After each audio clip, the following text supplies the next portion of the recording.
there, listeners. Are you feeling the weight of the world? Well, you're not alone. The U.S. Surgeon General says nearly 50% of parents are overwhelmed by stress. And guess what? It's affecting us all. Just last year, we heard about an epidemic of loneliness hitting half our population, especially young adults. But there's hope.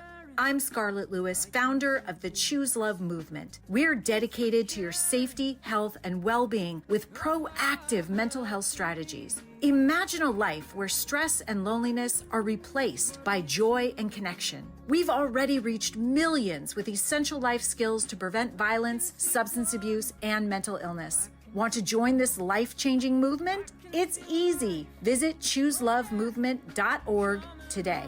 Become a member, spread the word, and access our free resources. Together, we can create a loving, supportive community. Remember, all the nurturing, healing love you give comes back to you tenfold. Thank you for choosing love. I choose love. I choose love.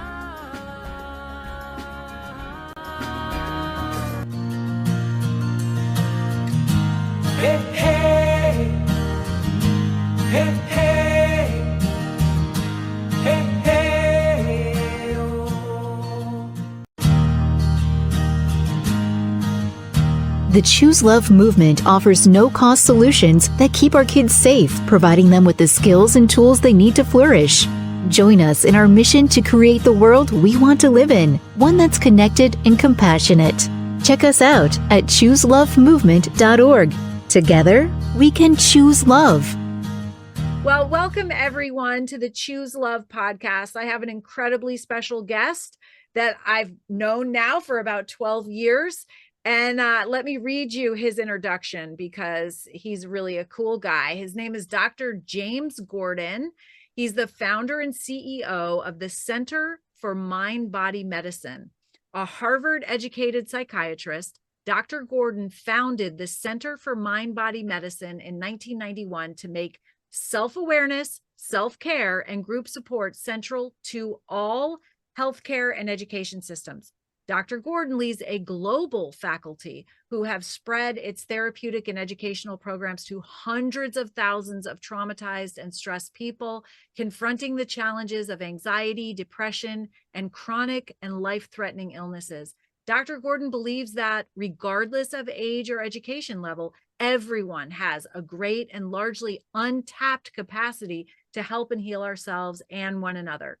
Dr. Gordon is currently a clinical professor at Georgetown Medical School and was chairman of the White House Commission on Complementary and Alternative Medicine Policy.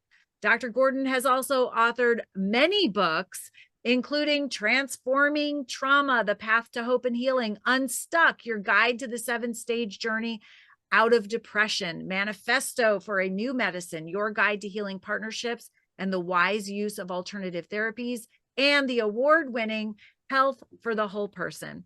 Dr. Gordon's latest book, Transforming Trauma, which we will be talking about today, helps readers understand that they will all experience trauma at some point in their lives and that trauma is a human experience rather than a pathological anomaly. Drawing on current scientific research and 50 years of his own clinical experience, Dr. Gordon demonstrates how people can meet the challenges trauma presents head on and discover that there is joy, meaning, and purpose to be found. Welcome, Dr. Gordon. Thank you so much, Scarlett. It's great to be back with you. Yeah, wonderful, wonderful to be with you as well. And I think the last time that we saw each other was very shortly after the tragedy at Sandy Hook. And you were in my living room doing some shaking with myself and my family. Indeed. I remember it well. I remember shaking, and shaking is obviously, it's a way to let go of that stress, and especially after trauma, when we're so jammed up and so shut down and protecting ourselves against what's been so overwhelming. It's important to move the body, to let go of some of that stress and let go of some of that trauma and just feel the life that's still there. Yeah, absolutely. I was really happy to be reconnected with you, and kind of reading through your book, I realized, and people that listen, that follow the Choose Love movement, our educators, our parents that are listening right now. When I read your introduction, they're going, oh yes, now I see why Scarlett is loving Dr. Gordon, because you talk about a lot of the stuff that we are teaching actually kids. We're giving them the awareness that pain has a purpose in our life. It is there to help us grow. And we literally give skills and tools that enable kids to grow through the difficulty. So literally, a challenge comes up, whatever it is, and our Choose Love kids are going to have the courage to face it, because otherwise you might resist, avoid, or numb yourself.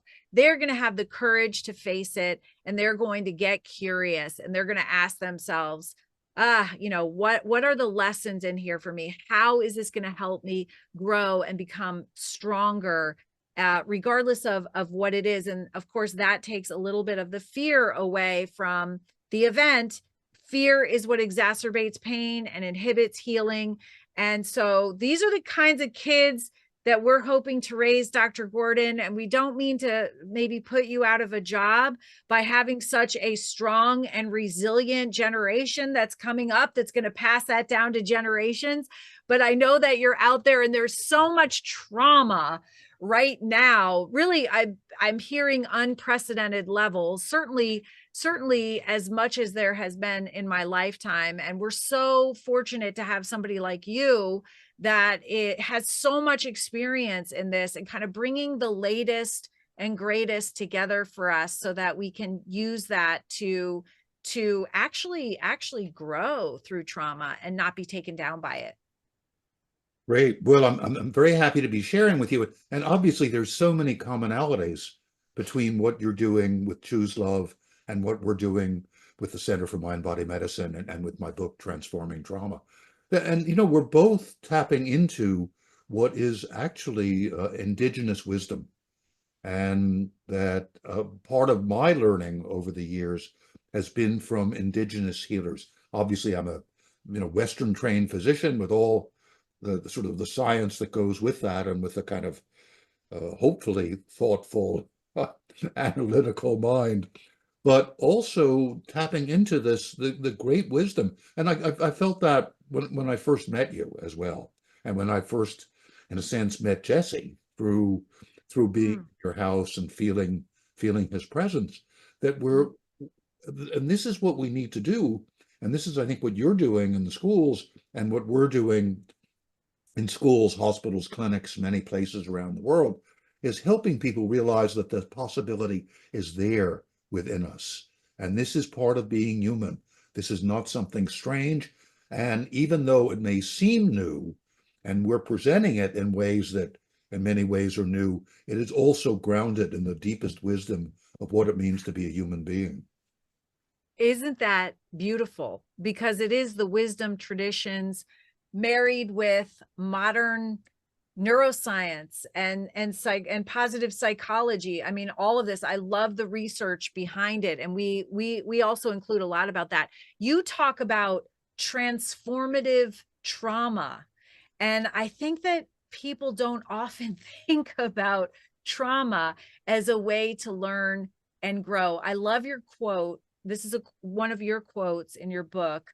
Suffering is the soil in which wisdom and compassion grow. It is the school from which we graduate, committed to healing others' hurt. Wow. That's really beautiful. And so we're actually looking at trauma as something way more than just pain.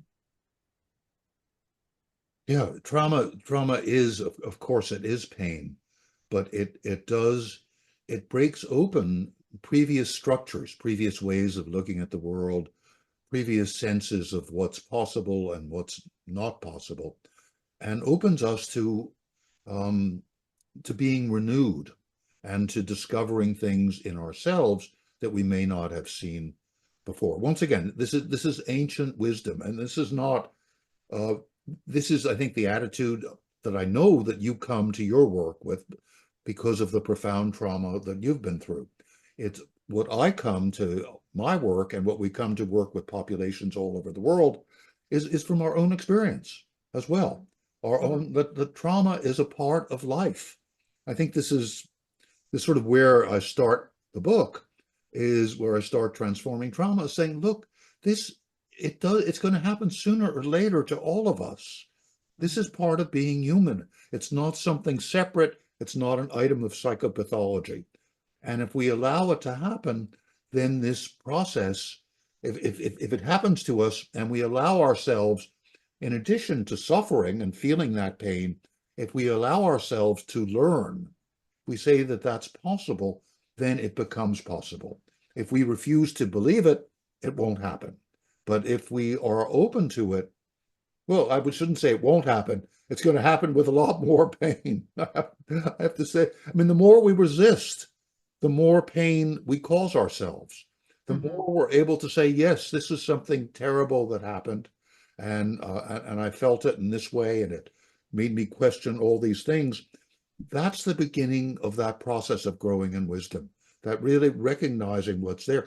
I think we know one of the things that's kind of interesting is that the roots of modern psychiatry are in the discovery that was made in the 19th century by Sigmund Freud and Breuer and Pierre Janet, that adult problems that adults had that weren't explainable in ordinary ways that were available to the medical establishment. A paralyzed arm, for example, where there was no physical injury, or somebody having terrible headaches all the time, but the neurologist can't find anything. Any of those adult symptoms, or anxiety, or obsessiveness, any of those adult symptoms, if you actually listened to people, gave them a chance to talk about what was happening, they could be traced to childhood trauma. And that as you began to look at and unpack that trauma and recognize it as a part of your life, that often enough those symptoms disappeared. So this understanding is at the base of modern psychiatry and all the modern sort of psychotherapies. Unfortunately, we don't look at it that way too often. So we just see it as, okay, this is something we have to treat, and this is something we have to find the symptoms, and then we have to find the drug to treat the symptoms, as opposed to really looking at the cause and seeing that the trauma that we've experienced is a part of us. It's not something alien. That's such an incredible point. I mean, that's actually the whole focus of what I did after the tragedy, because of course, everyone wants kids to be safe, but I noticed not only just in school safety, but in like every aspect of how we approached issues in society, we focused on the problem. So like anti-bullying, which I never understood anyway. It's like a double negative that will never make a positive. Anti-bullying, the war on drugs, even the way that we treat a lot of the mental illness, just giving drugs for the symptoms. And it's like, you know, and it's so interesting what you just said, because my mom's younger sister just died, Aunt Pat. And I just got off the phone with her actually before I got on this podcast, and she is like inconsolable. But like she was saying, I just can't believe that she's gone. I can't believe that she's gone. She's dead. And I was saying, well, I mean, there are two ways to look at this. You know, like resist reality and cause major suffering for yourself. She just got out of the hospital. We're supposed to be at the funeral today. And she had what we thought was a stroke. She was sitting there crying, and she was so upset.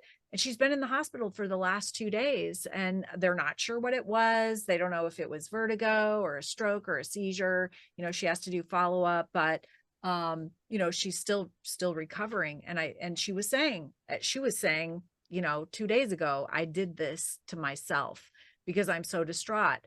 And so, you know, I was saying, Mom, gosh, you know, we have faith.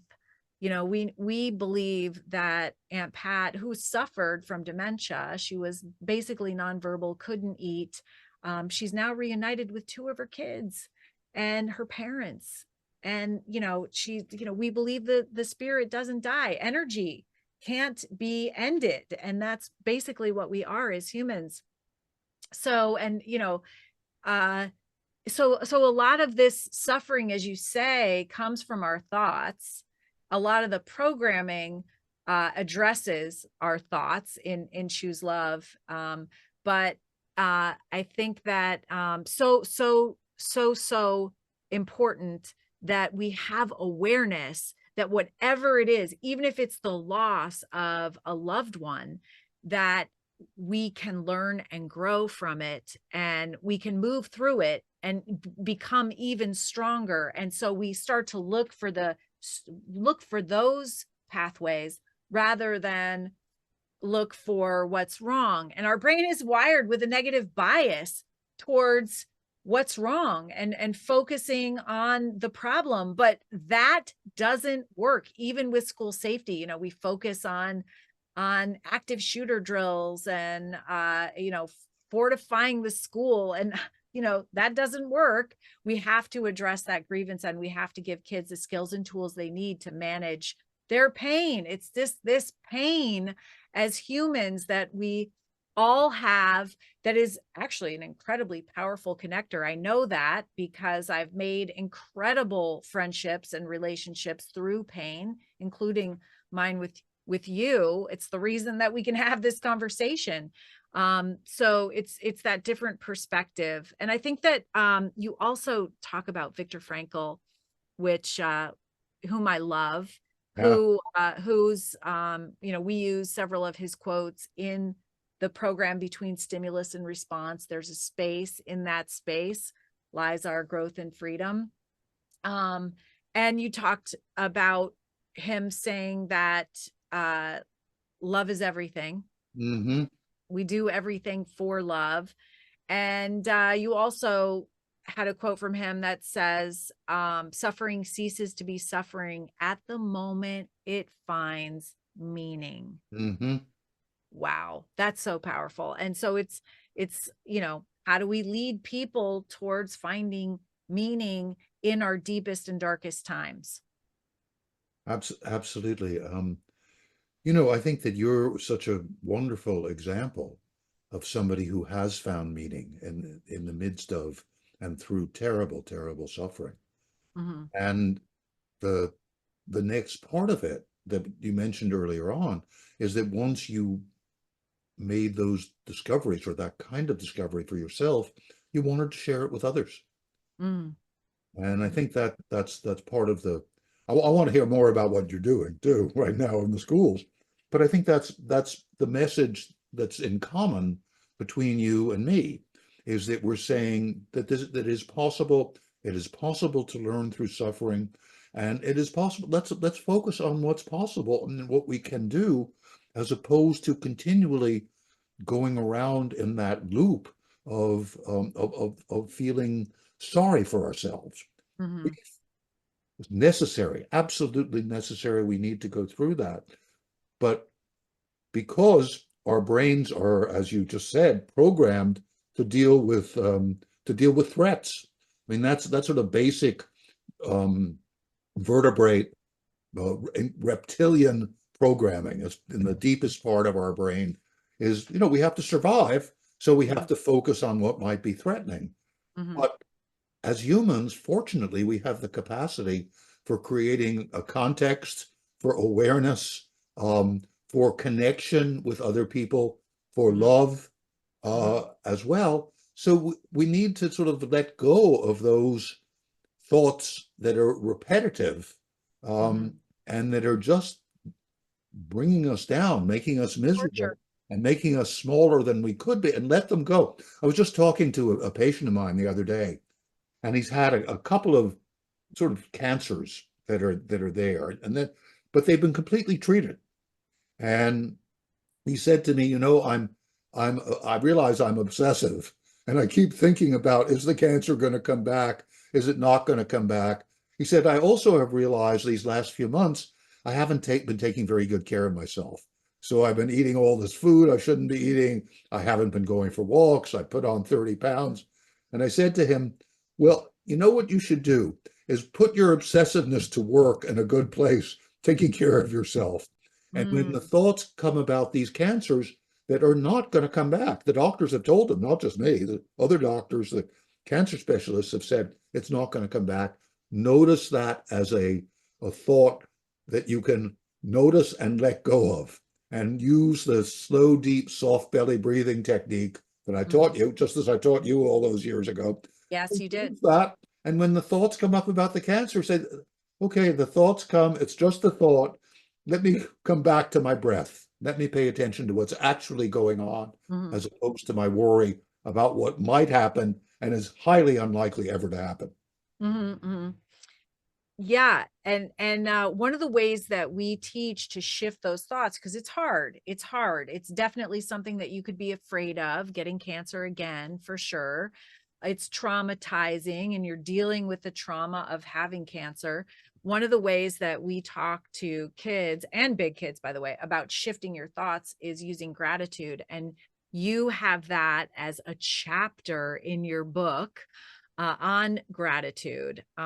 You start out by saying it's not happiness that makes us grateful, but practicing gratitude that makes us happy. That quote, which I use all the time, and so true. I mean, that helps us because we can only focus on one thought at a time. And so realizing that, just being grateful that he's cancer free is starting there. Absolutely. One of the things that recently, I don't know if I mentioned this to you, I had heart surgery a couple months ago. Oh, no. Open heart surgery.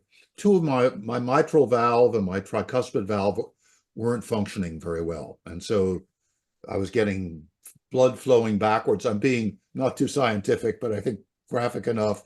So I was starting to have congestive heart failure, and I needed to have the surgery. And one of it's a very traumatic surgery in a number of ways for that I don't think anyone really understands. But what the surgeons say and what the cardiologists say is it takes many months to recover. Mm, And I'm now 2 months out, and I'm apparently sort of ahead of the curve in terms of my recovery. But one of the things I noticed, having gone through the sort of pain and difficulty and trauma and the fear that came up with the surgery, is that as I began to come out on the other side in recovery, I began to appreciate things more. I mm, began to appreciate the smallest things, mm, being able to mm, go to the bathroom a little bit more easily, being able to walk with a walker without mm, falling down in the early mm, days. And so I had yet another lesson that as I became aware of the things in my life, I was able to bless them in a sense and to feel gratitude for them. Okay, this is coming. This all right. I appreciate this. But when I walk outside now, it's more interesting. I was just looking at the fallen leaves on the ground in mm, front of my house uh, mm, this morning. I thought, oh, those are really beautiful, and I'm noticing things. And so the trauma, um, just because it broke up my fixed ways of doing things, mm, mhm, because I have come out of a difficult situation on the other side. There's a sense of basic. Hey, I'm still here. You know, mm. I'm still here. That title of, I don't know, Ram Dass's book, Still Here. I love that. I'm Yeah, still here after. yeah, yeah. And Ram Dass suffered as well from paralysis, and yeah, yeah. I think it's interesting. After Jesse died, I remember I had a thought sitting on my mom's couch. This was like 1 or 2 days after. And I remembered my Aunt Pat, who just passed. And she had lost a daughter to leukemia when Bronwyn was 4 years old. And she had been telling my mom, and I was listening when I was little, that she lost color. She didn't see color Mm. for 2 years after Bronwyn's death. So that thought popped into my head.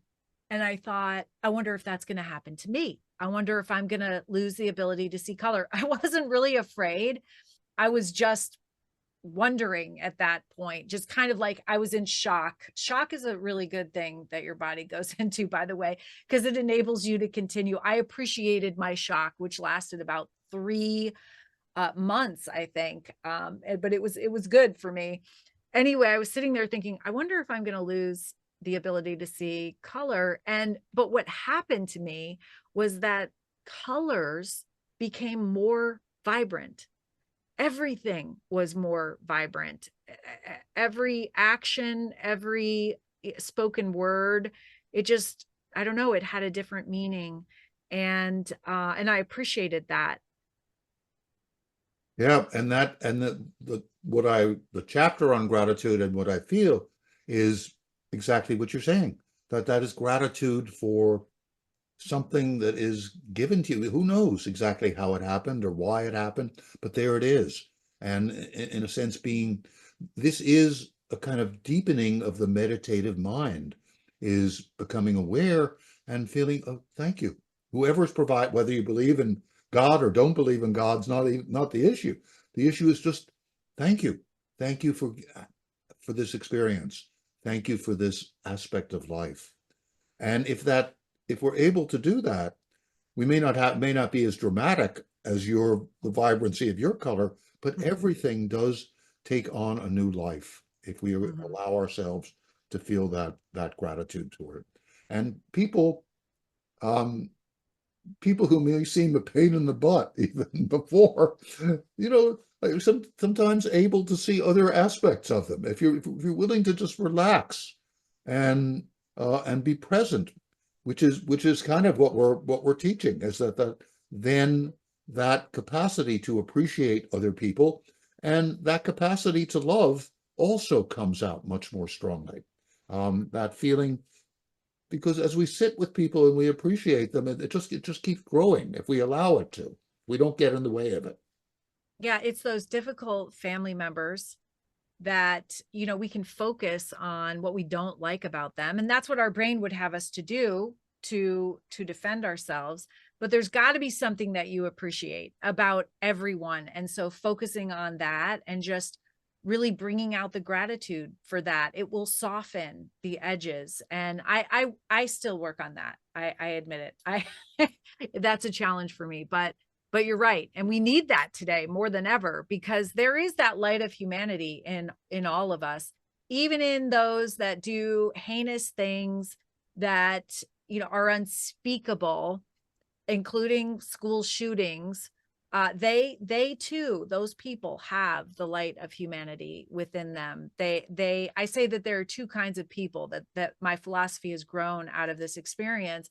Good people like you and me and the audience that's listening and trying to move towards solutions and be the best version of ourselves and are learning and growing every day. And then there are also good people in pain. And those are the people that you literally are present for, Dr. Gordon. You are trying to help shake it out of them at times, to enable them to there it's almost like some people are stuck and you're trying to help them move beyond that boundary and barrier of trauma and pain that keeps them limited their entire life. I mean, some people on here are struggling with something that happened in their childhood that they're just not able to get beyond. And in your book, you lay out some strategies, including, and I want you to talk about the shaking and dancing, because that's, what we did together. And you're saying in your book that kind of breaks the fear paralysis. Can you talk about what that looks like and how even maybe people that are listening can do it for themselves, but how they could also maybe incorporate that for kids? Sure. But you know what I think we should do, Scarlett? Let's you and I stand up and do a little shaking here. Okay, Let's show people. Let's not just tell them. let's show them. Okay, This, and you can do this if for some reason you can't stand, you have to sit I can. sitting. But basically, you put your feet shoulder width and you bend your knees a little bit and you start shaking your body from the feet up through the knees.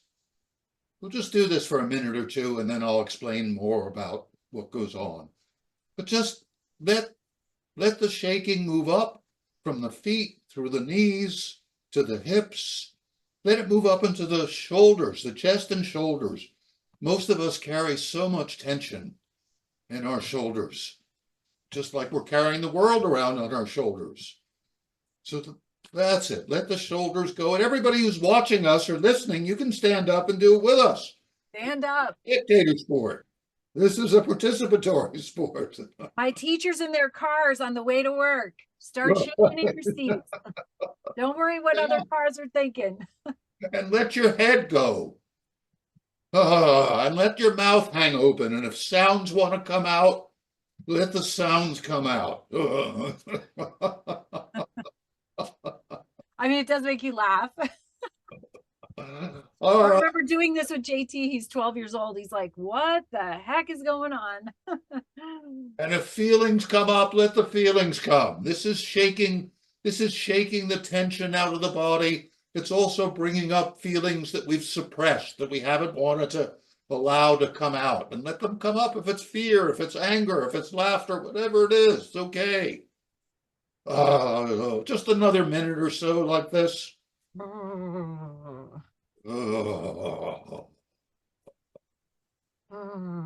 Okay, keep going. Little more. Yeah, just let those shoulders go. Let the whole body go. Okay, we can sit down. How are you feeling, Scarlett? Woo! Oh, where are you?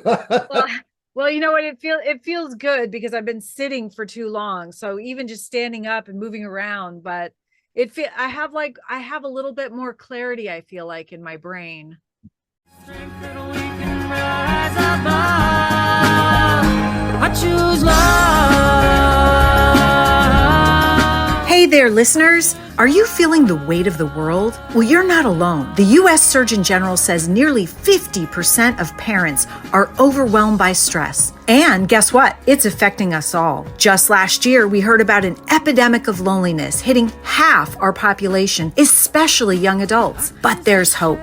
I'm Scarlett Lewis, founder of the Choose Love movement. We're dedicated to your safety, health, and well-being with proactive mental health strategies. Imagine a life where stress and loneliness are replaced by joy and connection. We've already reached millions with essential life skills to prevent violence, substance abuse, and mental illness. Want to join this life-changing movement? It's easy. Visit chooselovemovement.org today. Become a member, spread the word, and access our free resources. Together, we can create a loving, supportive community. Remember, all the nurturing, healing love you give comes back to you tenfold. Thank you for choosing love. I choose love. I choose love.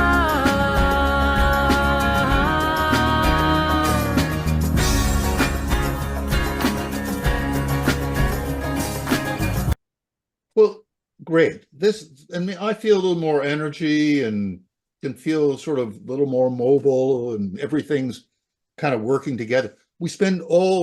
In this Western world we live in, we spend much too much time sitting and just staring, and we shouldn't be doing this for more than 40 minutes or an hour, and then we need to get up and move around. Yeah. Sometimes you go into a workplace, and I look at people and I said, is anybody alive? Because it's like nothing's moving. They're just people just sitting there. And you're not even speaking to anybody and gesticulating. You're sitting there typing on your computer.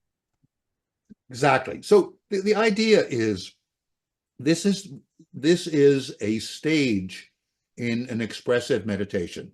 There are basically three kinds of meditation on our planet. There are a zillion techniques, but there are three basic kinds. One is concentrative, say focusing on the breath. As you breathe in slowly and deeply, in through the nose, out through the mouth, with the belly relaxed.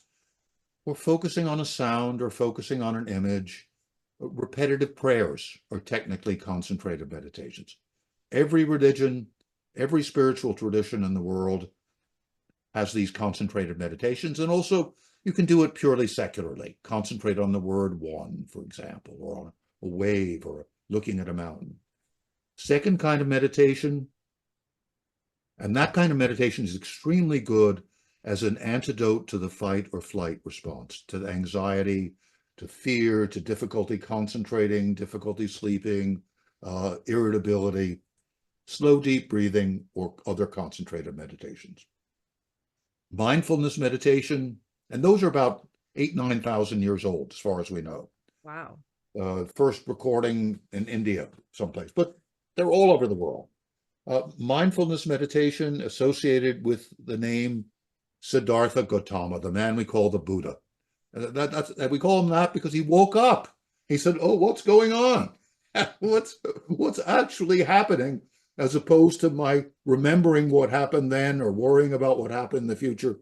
What's actually going on now? Right here, the Mindfulness is very, very present, useful. where life is happening, the only place life is happening, right here, right now. Exactly. The third kind, which we started to do just now, and which I describe in Transforming Trauma in detail with the whole script, is expressive meditation. These are the oldest meditations on the planet. And all indigenous people that I know of all over every continent do expressive meditations. They're using the body, active, fast moving, fast breathing, jumping up and down, shouting, laughing, whirling. In Christianity, the exercises of St. Ignatius Loyola are a form of expressive meditation. In Judaism, Orthodox Jews bow back and forth. They daven like this. Yeah. Also an expressive meditation. Or they dance. Is dancing? I was wondering if dancing is Yeah, I also was dancing expressive meditation. some years ago. I was dancing with the Hasidim, the ultra-Orthodox, the Haredi, they're called in Israel, at the Western Wall. They were dancing, Oh, and wow. I That's was neat. dancing with them. In Islam, same thing. There is in Sufism, there's dancing. So these meditations are the absolutely crucial ones in dealing with significant trauma. And at the beginning, so I teach this early on in Transforming Trauma. When we train people at the Center for Mind-Body Medicine, the first day of our training, we teach them a concentrated meditation, the slow, deep breathing, which we practice again and again and again as a way of antidoting fight or flight, a way of letting those obsessive thoughts come and go. But we also teach expressive meditation right away to help people free themselves up, to help all of us free ourselves up from the place where we're shut down and frozen. When trauma, and I think you know this, when trauma is overwhelming and inescapable, when the fight or flight response just won't do the job, this is when expressive meditation becomes extremely important, because when trauma is overwhelming and inescapable, we don't go into fight or flight, or we may have some fight or flight. We go into what's known as the freeze response. Our body shuts down. Mm-hmm. We put out endorphins to numb ourselves. And if we're human beings, as opposed to animals, we distance ourselves. We dissociate ourselves. You mentioned going into shock. Mm-hmm. That's part of that. It's Yeah. self-protective. It's nothing wrong with it, because in the moment it protects you. Same thing. I've worked a lot with veterans, and they're in a battle scene somewhere, and they can't fight, they can't escape. Their buddy just died next to them. They shut down. Animals are like playing possum. That's a way of protecting oneself. That shutting down to keep a predator from continuing to prey on you. You shut down, so you become like you're not alive. That's built into our biology. Mm-hmm. But the problem is, if that continues, if months and years after you've been traumatized, you're still shut down, Mm-hmm. trauma is over. The actual events are over, but you're still in that state as if they were going on.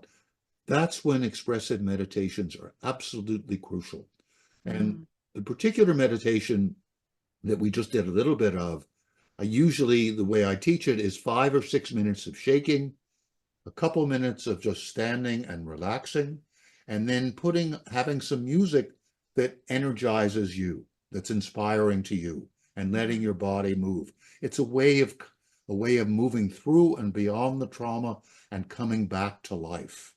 And it's, for me, this has got to be a part of trauma healing. It's not the only part, but it's a very important part. And if you're not working, which is why I did it with you, within, days or a couple of weeks after Jesse had died, because Yes. it's so important um, to start opening up, not stay in that state, and be able to come out of it. So and it's enormously powerful. I was in Haiti. I think I tell the story in Transforming Trauma. I was in Haiti. I went to Haiti right after the earthquake in 2010, and then about a year later, we were working with a group of about 100 nursing students, and during the earthquake in Haiti, one of the nursing dormitories collapsed and killed 90 girls. 17, 18-year-old girls who were like the sisters, if not biological sisters, the emotional sisters of the other nursing students.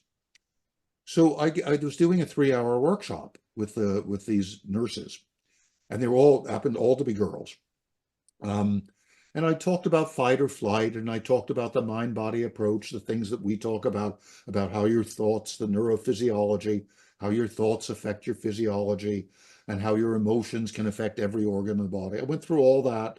I taught them the soft belly breathing, which they did. And then after an hour or two, I talked about expressive meditations, and I got them up shaking and dancing. And within 2 minutes or 3 minutes after we started shaking, half the girls were weeping. And then they continued to weep. And then as they were standing, and even more of them began to weep. And then the music that I put on was Bob Marley's Three Little Birds. Things gonna be all right. And the girls are then dancing, and many of them are crying, and some are laughing, and they're all dancing.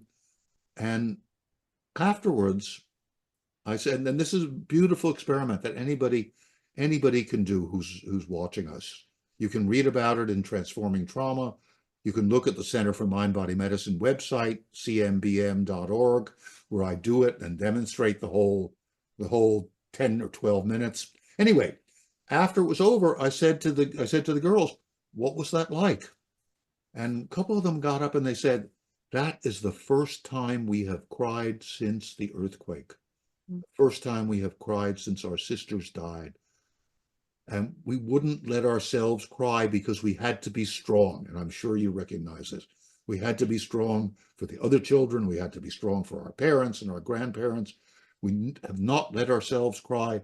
It felt so good to cry, finally. And then a couple of the other girls said, "And we haven't laughed.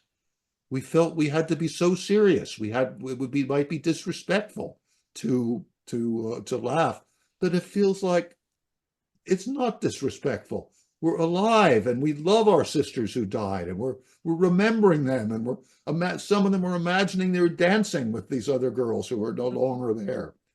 And then one of them got up, and she stood up, and still brings tears to my eyes. She stood up and she said, "And Jim, we love Bob Marley, but we are Haitian girls. We have very good Haitian music." And I said, "Fantastic. She's back. She's a teenage girl. She's giving me trouble." It's beautiful. And I said to her, "Great. From now on in Haiti, you give me Haitian music. We'll use Haitian music here." So it was like brought them back from this numbed, shut down state. All of us need this.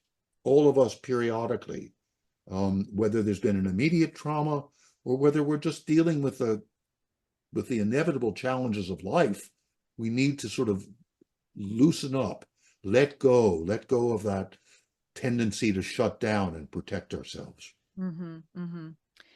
Yeah, and that is a strong tendency to be, that's the first thing that our brain does. All the data that comes in goes through our fear center first. It's filtered there, and then it moves to our prefrontal cortex, where logic and reasoning even reside. So, breaking ourselves out of that place is so important. And, I'd never heard of expressive meditation until I met you. And by the way, I've still not really heard of it. And so that was a really incredible explanation. I appreciate that, because I think probably a lot of our audience has never heard of that type of meditation either. And it is really important. And I'm picturing some of my counselors and educators that are listening now and the kids that they serve, thinking that this is going to be very helpful. Great. Great. One thing I should mention now is that, we're very happy to train people who want to learn our complete program. It's the program I describe in Transforming Trauma. We teach our trainees 16 different self-care techniques, and they have the opportunity to do them in a small group. So if we're working with training a program of 100 or 200 people, we have 10 or 20 small groups, and one of our faculty members, we have 150 faculty all over the world, leads the small group. So you have an opportunity to practice these techniques and to share your experience with other people in a small group and to feel the support of the small group. And then for those who are interested, we will teach you how to use those techniques with other people and provide ongoing mentorship and supervision. So you go back to your school as a school counselor. I'm thinking, and I was thinking of this earlier, we worked in Broward County after the Parkland shootings. Mm-hmm. And we had the opportunity there, which unfortunately we didn't have with you all, to work with the whole community. But we had the opportunity to work with the whole community, not only with the one school, with Marjorie Stoneman Douglas, where the shooting took place, Mm-hmm. but with pretty much the whole district, which is 270,000 kids. Wow. Can't say we work with everyone, but we trained 400 people in that district. And one of the people we trained, I was just down visiting with her, and I thought about you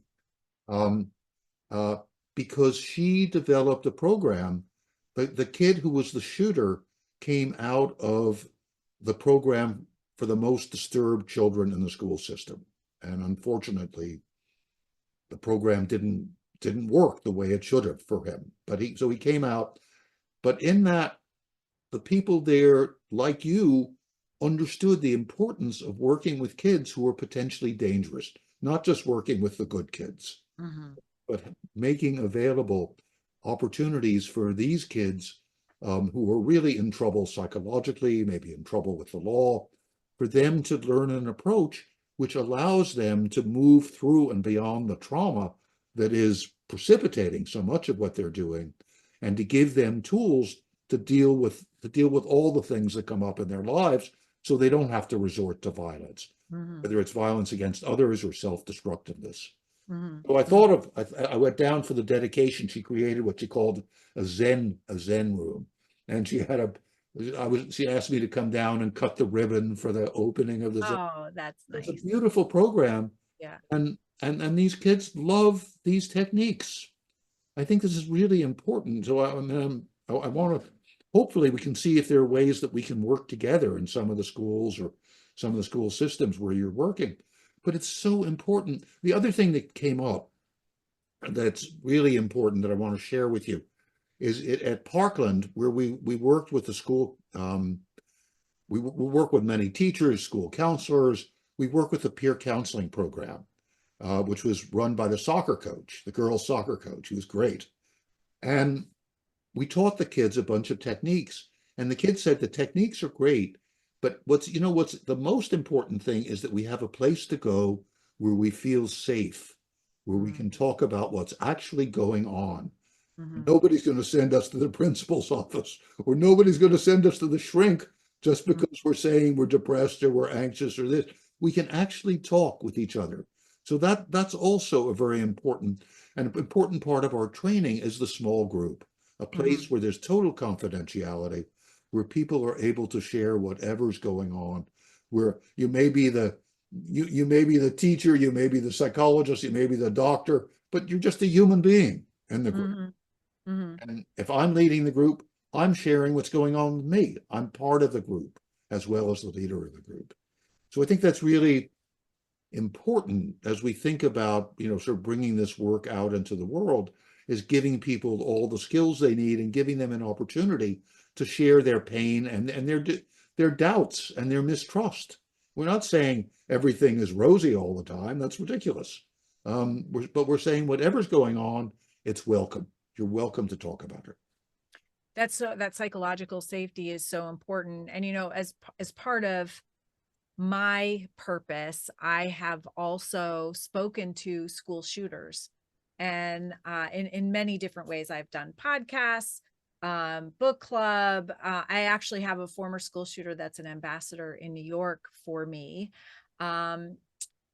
He did his time, and he talks very, very openly about why he did this. And I really think, we can learn a lot from them. But I will say that really kind of, if I summarize all those talks that I've had, it really comes down to them feeling that they're not seen.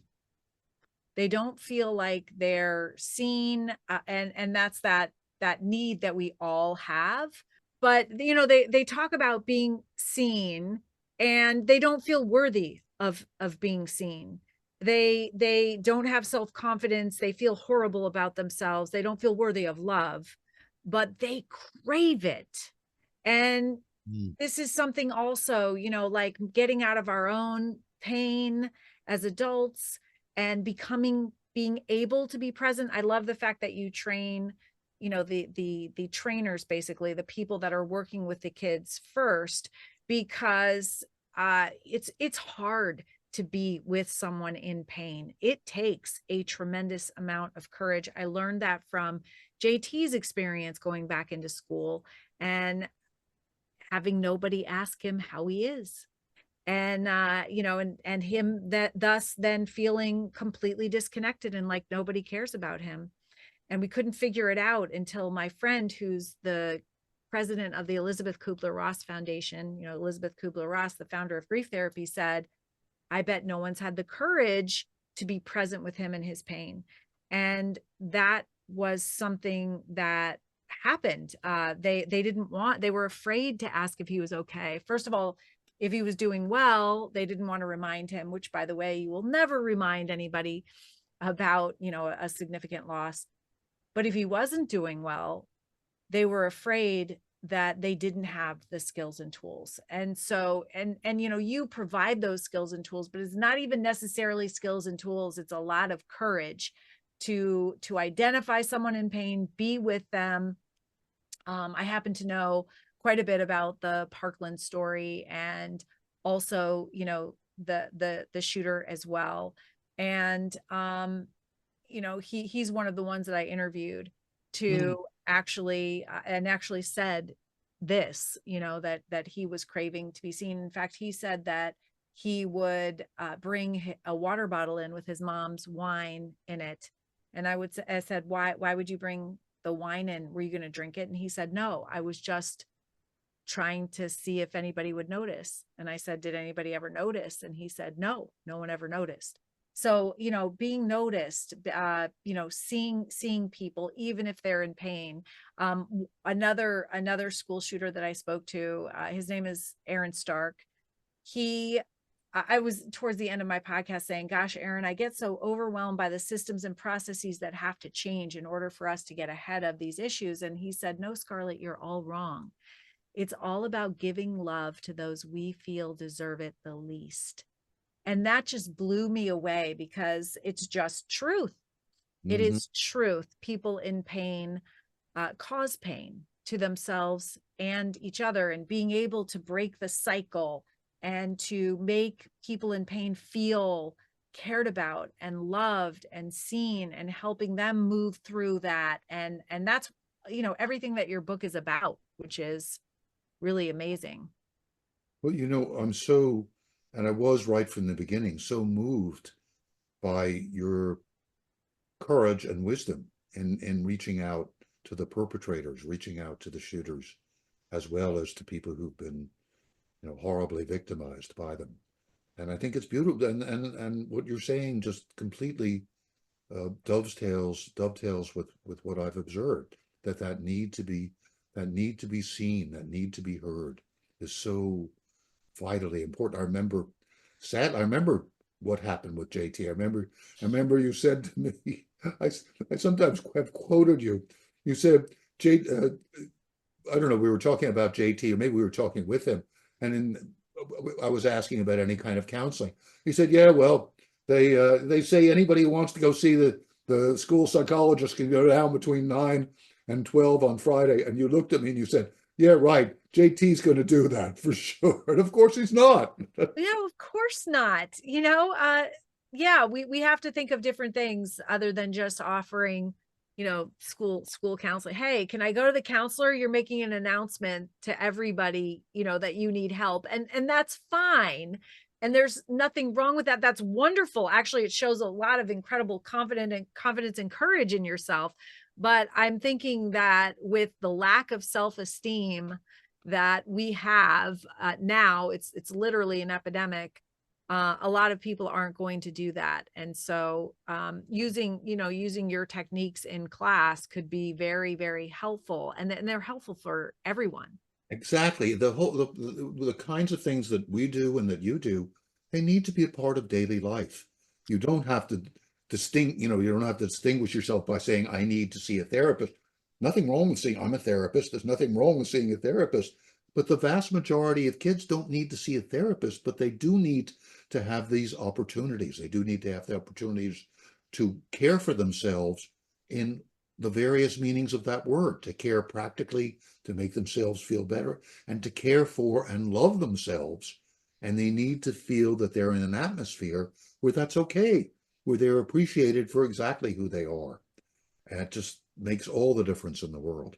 Exactly. I mean, that's what we're trying to teach kids is, first of all, to love themselves so that they can love and accept other people. And then we also offer tools similar to what you were talking about in your book, like tapping. Gosh, when Nick Ortner, who's president of the Tapping Solution and lives in Newtown, came to my house, I thought really immediately, this is incredible because kids can take this and use this to find relief from pain, any kind of pain, physical, mental, or emotional, anytime, anywhere they are, and how powerful. So we include that. We include havening and mindfulness and just all sorts of, it's like a essential life skills tool belt of everything that you need to move through any sort of difficulty that you face in life with strength and grace. And I wish that I had the tool belt that, I realize, I look at my life, and I have had a lot of trauma, and I think about how, without knowing it, I was doing the best I could with the skills and tools I had at the time. But if I had known better, I could have done better, not just for myself, but for my kids. And, I'm just this type of person. I'm like a sponge. I want to know it all. And then I want to give it to people so that, we can all be the best version of ourselves. And that creates the world that we all want to live in, one that is safe and kind. Yes. And at this moment in history, I think it's even more important with all Yes. the division that there is Yes. in our country and in other countries as well. Uh, Yes. as you say, I've worked with both Israelis and Palestinians, and we're bringing our work right now separately, but soon we'll be working with them together again wherever we can, and that's actually starting to happen. We That's need, beautiful. and in this country, these divisions and the misunderstanding, and I think what you said about the kids in schools, and particularly you're just referring to the school shooters, but so many people in this country in this last election said, I felt like nobody was seeing me. I felt like nobody cared. Nobody had any idea what was going on in my life, and which is one of the reasons why millions of people didn't vote. I mean, aside from whatever choices they made and actually voted, but a lot of people, the feeling is I'm not seen, and nobody cares, and then that creates anger, resentment, tribalism, um, condemning the other people because you feel condemned yourself. Yeah, absolutely. And then of course, we're almost out of time, but we haven't even touched on forgiveness, which is in your book. It's a big part of our program. I've noticed a lot of adults don't really understand what forgiveness is, what it means, and certainly not how to do it. I know I didn't when I was 44 years old and my son was murdered. I didn't understand the concept either. But now we have woven this into everything that we do in Choose Love. And by the way, kids get it. When they're introduced, it doesn't matter what age, it is their favorite character value. It's the one that they practice the most. And when you ask them why, because I know that that's kind of shocking, especially with courage and compassion that feels so good, as well as gratitude, they say that forgiveness is like a superpower, that it feels so good to let it go. And, imagine, as you're talking and I'm thinking about the division in our country and elsewhere, and really, war over, things that have happened, you know, generations ago, or feelings of victimization over things that happened to ancestors, but not ourselves, not even our parents or our grandparents. And that forgiveness comes in, that needs to be taught. It needs to be understood. There are decades of research behind the benefits for the forgiver. And think about if we had a nation right now that was fluent and fortified with forgiveness, it would be a completely different place. And so, so important. I know you cover that in your book. And do you have just a few things to say about forgiveness? Well, I love listening to you and, and feeling the kinship with you, Yes. with what you're saying. Yes. Yeah, we're very much aligned. And Mm. of course, I got attention for forgiving the Sandy Hook school shooter that murdered Jesse. And even to this day, people will come up and say, I don't know how you possibly could have done that, but I know that I did it for myself. And I know that it was the only way to cut that cord that attached me to pain. I know that I wanted to be the best version of myself for my then 12-year-old son.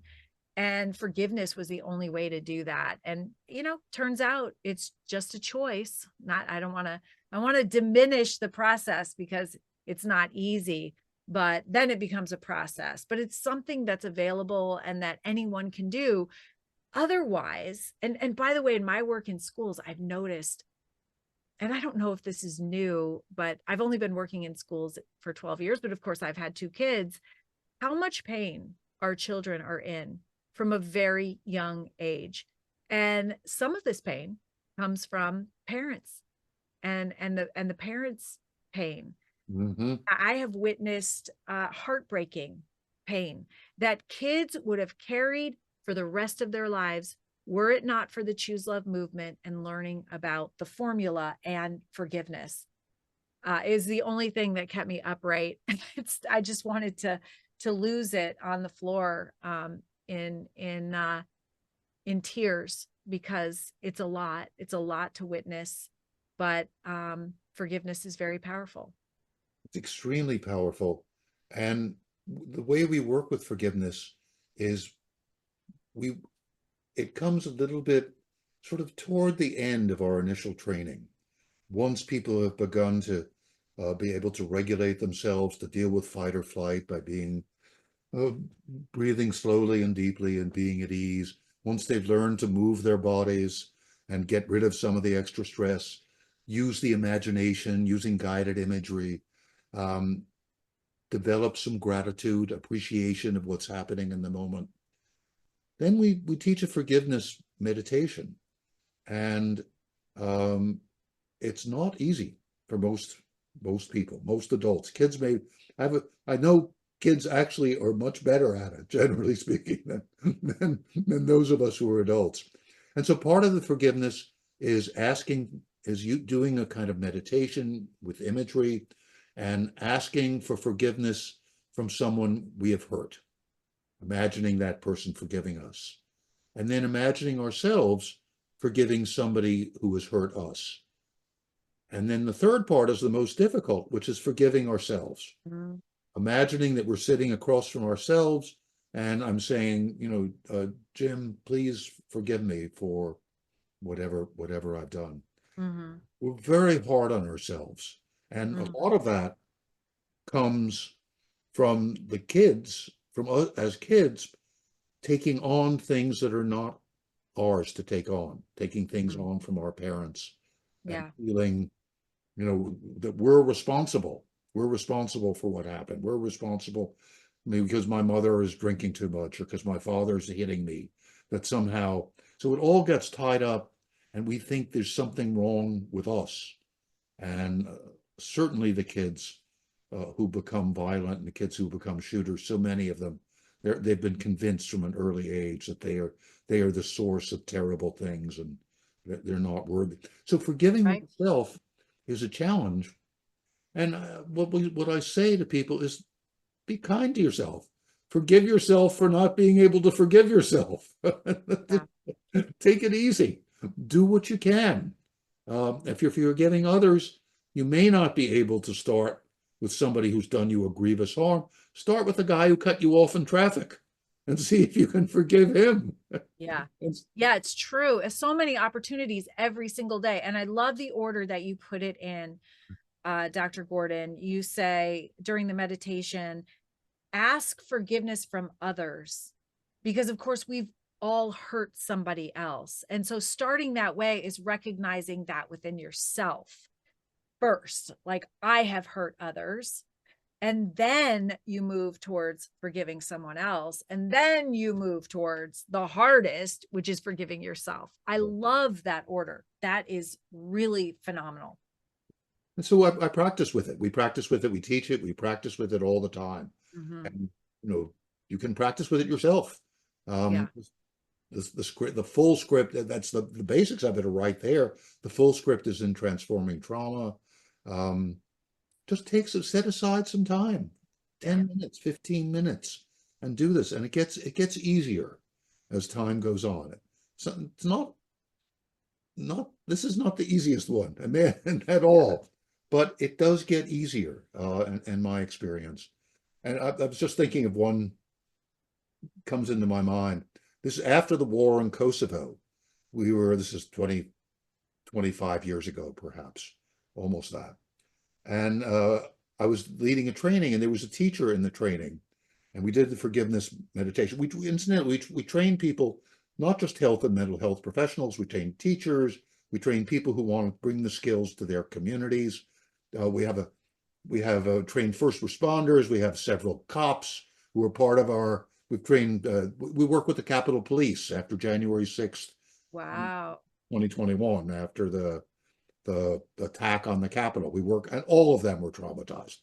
But anyway, I was thinking back to after the war in Kosovo, doing a group, and this teacher at the end of the forgiveness meditation, he said, "Well, I cannot forgive the Serbian paramilitary who killed my brother. I'm still not there to forgive him, but I realized I'm not going to spend the rest of my life trying to get revenge on him." Mm-hmm. Right. And he started laughing. He said, "I think that's the first step." And I said, "I Right. think you're right. Yeah. That is Yeah. the first step." So powerful. So powerful. Right. How do you want to live your life? What are the thoughts that you want to go through your head that directly impact how you feel and then show up in your relationships? And you make a choice. And you have to have the skills, tools, and awarenesses in order to do that. Yeah. That's really amazing. Oh my gosh. Thank you so much for joining us. I know that everybody listening, as well as myself, got so much out of this conversation.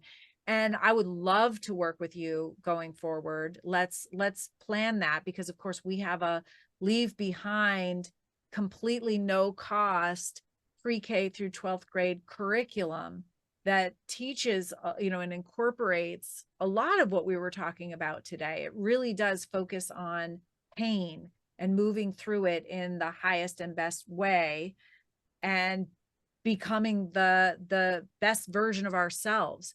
So I would love to do that. Thank you so much. I know that you added a lot to everyone's tool belt today of awareness. I'm sure everybody's going to go out and buy your book, and we hope to maybe have you on again as a guest And let's definitely, we will definitely keep in touch. And just thank you so much. I'm so grateful for you, Dr. Gordon, for everything that you did for our community and my own family, but also that you're doing for the world. You're putting out a lot of really incredible stuff, and we need that and you now more than ever. So keep yourself healthy. Thank you, Scarlett. It's great to be with you. And I'm happy to be on the podcast with you. And let's connect and let's talk about ways to collaborate too. Absolutely. Sounds great. Okay. Thanks, everybody. Until the next time, thank you for choosing love. Hey, hey, oh. It's all part of us. We can all choose love.